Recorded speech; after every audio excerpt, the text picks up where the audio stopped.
இது மகிமை நேரம்.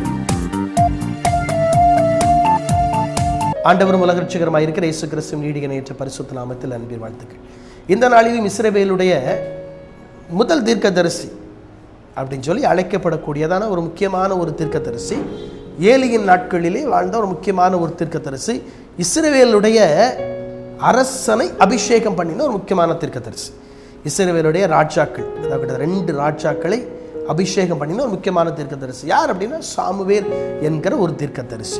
நமக்கு தெரியும், அந்த சாமுவேல் என்கிற தீர்க்கதரிசி கர்த்தருடைய தீர்க்கதரிசி, லார்ட்ஸ் ப்ராஃபட்.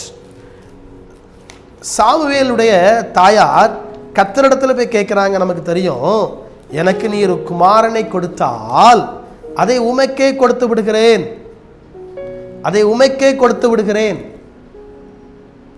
கர்த்தருக்கே கொடுத்துடுறேன். பிள்ளை இல்லாமல் இருக்கிறது நமக்கு தெரியும், நிந்தனை, அந்நாளுக்கு நிந்தனை. ஆனா கர்த்தர்கிட்ட சொல்ற அந்த நிந்தனையை மாற்றி போட்டீர்னா, ஒரு ஆண் பிள்ளையை கொடுத்தீர்னா அது உமக்கு.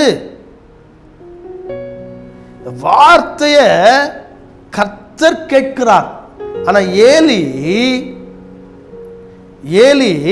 என்ன செய்யறார் அப்படின்னா, இங்க வந்து சொல்றாரு, நீங்க பாத்தீங்கன்னா தெரியும், சாமுவேல் எழுதின முதலாம் புஸ்தகம் 15ஆம் அதிகாரம் 16ஆம் வசனம் 14 வருது.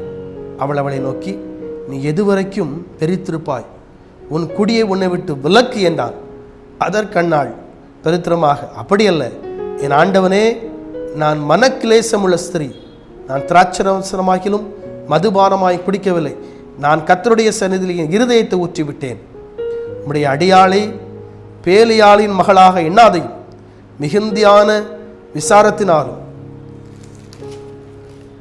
கிலேசத்தினாலும் இந்நேரம் மட்டும் விண்ணப்பம் பண்ணினேன் என்றார். அதற்கு ஏலி, சமாதானத்தோட போ, நீ இஸ்ரவேலின் தேவனிடத்தில் கேட்ட உன் விண்ணப்பத்தின்படி அவர் உனக்கு கட்டளையிடுவாராக என்றான். ரொம்ப நேரம் விண்ணப்பம் என்றான். இதை பார்த்தோன்னே ஏலி வந்து சொல்றான், நீ திராட்சரசம் குடிச்சிருக்க, குடியை விட்டு விளக்கம்மா. சொல்ற, இல்ல, நான் மனக்கிலேசம் உள்ள ஸ்திரீ, கர்த்தரிடத்தில் என் இருதயத்தை ஊற்றி விடுகிறேன். கர்த்தரிடத்துல சொல்றேன். அதான் உன்னை ஏலி சொல்றாரு, கர்த்தரிடத்துல சொல்லிட்டால, ரைட், இஸ்ரவேலின் தேவனிடத்துல சொல்லிட்டால, அவரும் இருதயத்தின் விண்ணப்பத்தை வாய்க்க பண்ணுவாரு, அவரும் ஜெபத்தை கேட்பார், போயிட்டு வா. சொன்ன உடனே பாருங்க, அவள் திரும்பி போகிறாள். கர்த்தர் அவளுக்கு சாமுவேல் என்கிற தீர்க்கதரிசியை கட்டளையிடுகிறார். பாருங்க, சாமுவேலை ஏலியினிடத்தில் கொண்டு வந்து விட்டு விடுகிறார்கள். சாமுவேல் கர்த்தருடைய தீர்க்கதரிசி, தேவாலயத்தில் ஏலிக்கு பணிவிடை செய்து கொண்டிருக்கிறார். 3ஆம் அதிகாரத்துக்கு வருவீங்க அப்படின்னா, 3ஆம் அதிகாரத்தில் வாசித்து பார்த்தீங்கன்னா தெரியும், சாமுவேல் கர்த்தருக்கு முன்பதாக பணிவிடை செய்து கொண்டிருக்கிறான் தேவாலயத்தில். ஏலி அங்கே ஆசாரியனா இருக்கிறார். அப்போ இங்க பாத்தீங்க அப்படின்னா, திடீர்னு கர்த்தர் வந்து நின்று, எல்லாரும் படுத்தாச்சு, விளக்கணைகிறதுக்குள்ள படுத்துறணும்னு சொல்லி எல்லாரும் படுத்தாச்சு. திடீர்னு கர்த்தர் வந்து சாமுவேலேன்னு கூப்பிடுறார். சின்ன பையன் ஏலிட்ட ஓடி வந்து கேட்குறான், கூப்பிட்டீரா? இருக்கிறேன். ஏலி சொல்லிட்டு, இல்லப்பா, போய் படுத்துக்கப்பா, நான் கூடலப்பா. 2ஆவது தடவை ஓடி வர்றான், கூப்பிட்டீரா? இருக்கிறேன். ஏலி சொல்றாரு, இல்லப்பா, படுத்துக்கோ. 7ஆம் வசனம், சாமுவேல் கர்த்தரை இன்னும் அறியாதிருந்தான், கர்த்தருடைய வார்த்தை அவனுக்கு இன்னும் வெளிப்படவில்லை. 3ஆவது தடவையும் கூப்பிடுறார். கூப்பிட்ட நீ ஓடி வந்து கூப்பிட்டீருவாங்கிறான். 8ஆம் வசனம், அப்பொழுது கர்த்தர் பிள்ளையாண்டனை கூப்பிடுகிறார் என்று ஏலி அறிந்து, சாமுவேல், இன்னைக்கு நீ போய் படுத்துக்கொள், உன்னை கூப்பிட்டால் அப்பொழுது நீ கர்த்தாவே சொல்லும் அடியேன் கேட்கிறேன் என்று சொல் என்றான். சாமுவேல் போய் தன்னுடைய ஸ்தானத்தில் படுத்துக்கொண்டான். அப்பொழுது கர்த்தர் வந்து நின்று முன்போல சாமுவேலை என்று கூப்பிட்டான். அதற்கு சாமுவேல், சொல்லும் அடியேன் கேட்கிறேன் என்றான். அவ்வளவுதான். கர்த்தர் சொல்ல ஆரம்பிக்கிறார், இஸ்ரவேல்ல என்ன செய்ய போறேன், இஸ்ரவேல்ல என்ன நடக்க போகுது சொல்லு, நான் உனக்கு சொல்றேன், கேளு. கர்த்தர் சொல்றார். அப்போ காலையில் எந்திரிச்ச உடனே ஏலி வந்து கேட்குறாரு. 16ஆம் வசனத்தில், ஏலியோ சாமுவேலை என் மகனே என்றான். சாமுவேலை கூப்பிட்டான். அவன் இதோ இருக்கிறேன் என்றான். அப்பொழுது அவன், கர்த்தர் உன்னிடத்தில் சொன்ன காரியம் என்ன? எனக்கு அதை மறைக்க வேண்டாம்.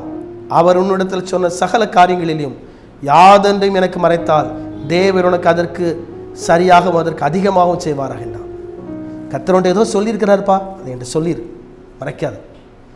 இஸ்ரவேலுக்கு என்ன நடக்கும், ஏலியின் குடும்பத்துக்கு என்ன நடக்கும் அப்படிங்கிறத கர்த்தர் சாமுவேல் இடத்துல சொல்லுகிறார். ஏன் அப்படின்னா, சாமுவேல் தேவனால் கர்த்தரால் தெரிந்து கொள்ளப்பட்ட ஒரு தீர்க்கதரிசி,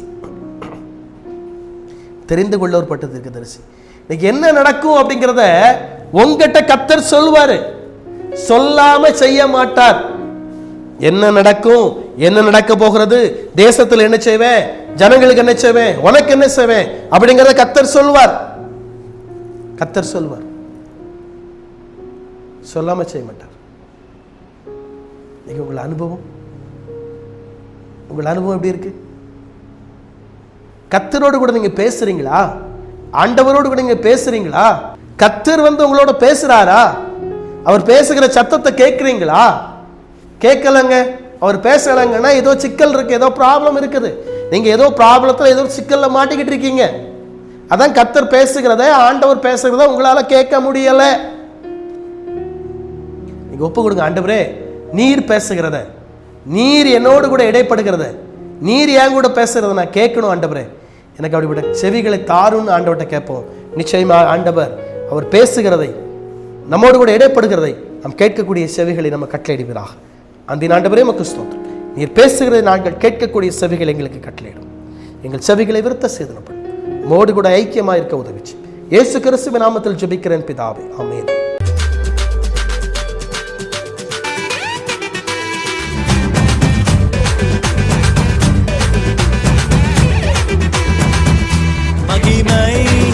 மகிமை